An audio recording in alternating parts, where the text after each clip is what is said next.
Form 4563, Exclusion of Income for Bona Fide Residents of American Samoa. So in this video, basically, we're going to capture information that proves that you qualify for an exclusion of income because you're a bona fide resident of American Samoa. That's in general information in part one. And then in part two, we're going to actually calculate the exclusion.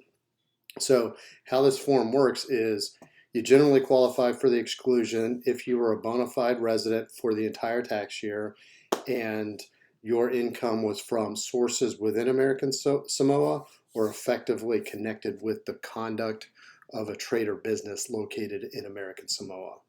So for employees of the United States government, you can't exclude amounts that were paid to you for services as an employee.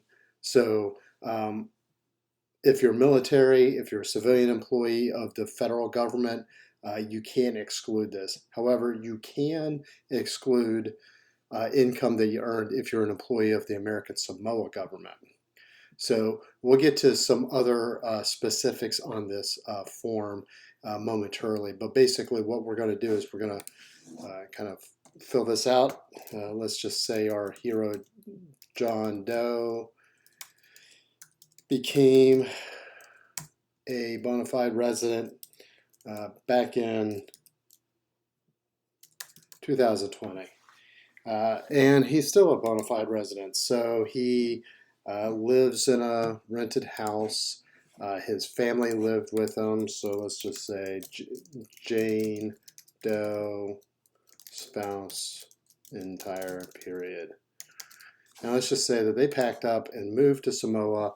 This was like well before COVID, well, a couple months before COVID, but they just wanted to get away. And after COVID happened, they were stuck in American Samoa and they really couldn't leave. So they just decided to stay. But as a result, they have,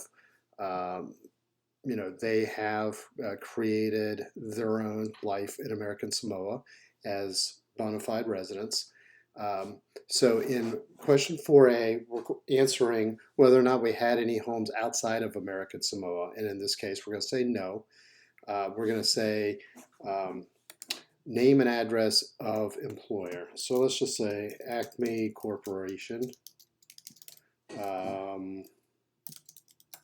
which is still located in John Doe's hometown of Anytown, Texas.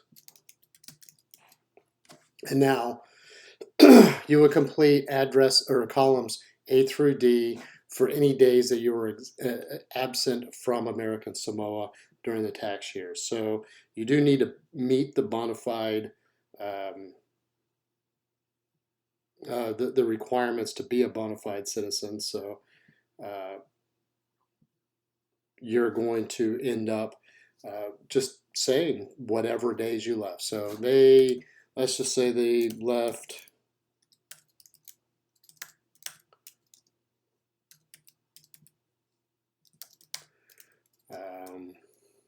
whatever number of days that is. Let's say 15, 16, 17, 18, and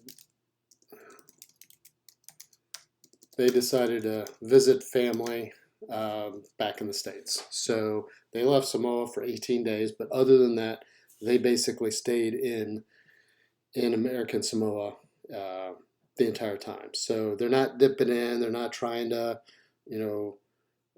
make any excuses. They're actually bona fide residents of Samoa. So now we're going to calculate the exclusion. So specifically, this is income that qualifies for the exclusion because it's connected.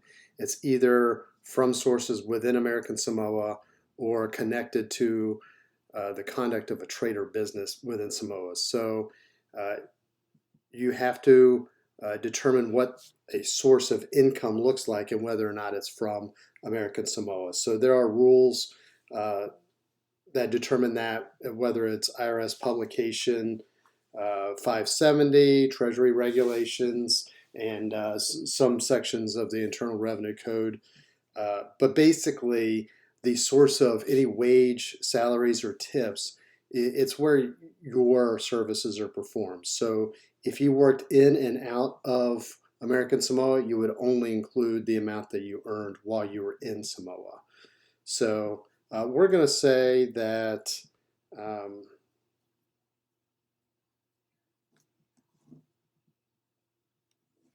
um, their entire work from Acme Corporation was connected to Samoa because Acme Corporation actually has a presence in American Samoa. So we'll just say $80,000 taxable interest. Again, every single thing has to be connected to a source within American Samoa. So let's just say that they open an account at American Samoa First National Bank, First National Bank of American Samoa, and they open an account and they earn $2,000 of interest. They bought stock in a local company, a privately held company that pays dividends. Um, let's see, Jane Doe has her own business. She babysits and dog sits and performs errands around her neighborhood, and they brought in $40,000 from that work. And then you go through each of these. So if you are realizing capital gains, it has to be a capital gain based on investments that you that are connected to American Samoa. Farm income would be directly related to American Samoa. Rental real estate, royalties, any of that stuff has to be tied to American Samoa. So that's, I mean, and then you get to exclude that from your U.S. income tax. So, you know, the general rules for all of these sources of income: dividends are sourced where the paying corporation is created. Alimony received from a person who is a bona fide resident of American Samoa is considered to be sourced in American Samoa. So basically, if it wasn't connected to American Samoa, then you can't put it on this form. This is only so that you can exclude this from your federal income tax return. So then you total this up. Let's just say $123,000. And then you would report this is the amount that you would exclude from your gross income. And let me just double check and make sure that I'm not missing anything.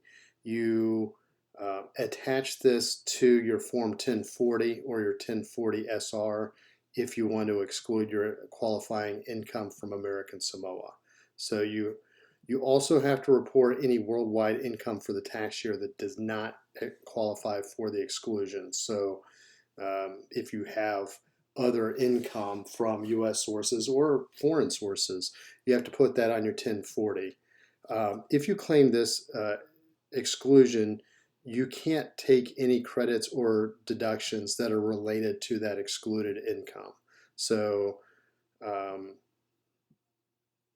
the form instructions contain a little bit of detail about how you would calculate credits and deductions that are definitely related or not related to a specific type of income. But the examples they give you for deductions that are not definitely related to a source of income would be like the standard deduction, itemized deductions, you know, things of that nature. So it does say that if you became or stopped being a bona fide resident of U.S. possession, you would also be required to file IRS Form 8898, which basically declares that you either became a bona fide resident or you stopped being one.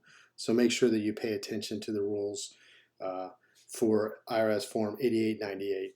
If you're self-employed and your net earnings were $400 or more, you're going to have to pay self-employment tax, which is both sides of the FICA tax, even if you can exclude your earnings from income. So you could be paying FICA tax on income that you exclude, even if it was sourced from American Samoa. So, and then there are special rules and considerations for service members and military spouses.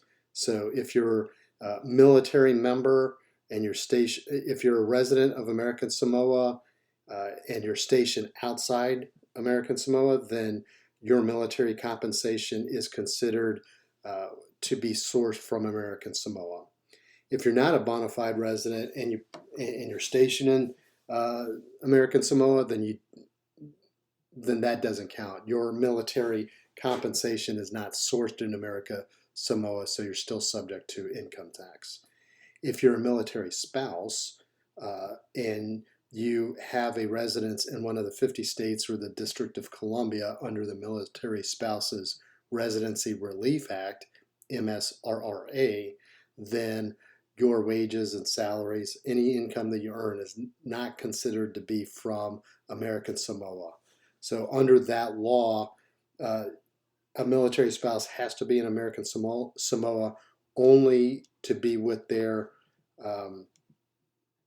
military spouse who's serving under military orders. So there's a little bit more under IRS Publication 570 if you're interested in that. So I don't think that there's a whole lot of additional detail. So that's all we have for this tax form. It's fairly straightforward. If you are not sending a check or a money order with your Form 1040, then you would need to send it to, there's an address on the IRS form. It's also in our article. So you would send it to a different address, the IRS Service Center in Austin, Texas. If you are sending payment with your tax return, then you need to file your tax return with Charlotte, North Carolina IRS office. So there are different addresses depending on whether or not you're submitting a payment with your tax return. So if you don't qualify for the exclusion, then follow the instructions on your 1040, report everything as if it was regularly taxable. So that's all I have for this video. We do break this down in a little bit more detail in our article, which you can check out on teachmepersonalfinance.com. Type in IRS Form 4563 in the search bar, and you'll see our article up here. We'll also put a link in the show notes, as well as links to other forms and schedules that were mentioned in this video. If you like our articles, please subscribe to our newsletter. And if you like our YouTube videos and our tutorials, please subscribe to our YouTube channel. And as always, if you have any questions or comments, or if there's a topic you'd like me to cover, please post it in the comments section. Thank you very much and have a great day.